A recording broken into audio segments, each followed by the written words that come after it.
আমি এখন পড়াশোনা করছিলাম না, আগে করছিলাম। আচ্ছা আচ্ছা, মানে আসলে কেমন লাগতেছে যদি বলতেন? আলহামদুলিল্লাহ অনেক ভালো। এখন কি করবো, পরে পয়সা না থাকে এখানে কাজ করা অনেক ভালো আমার হিসেবে। সবাই নামলে আরো ভালো হইতো আমার এই।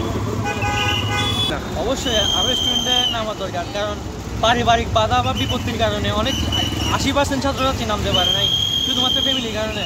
এখন এটাই সময় যে রাস্তায় নেমে অন্তত ওকে কাজটা করার, যাতে এখন তো প্রশাসন নেই, প্রশাসনের কাজটা আমাদের ছাত্র হিসেবে ছাত্রছাত্রী হিসেবে আমাদের অবশ্যই করা উচিত। আমাদের তো যাইতে দিবে না, রোববার না যে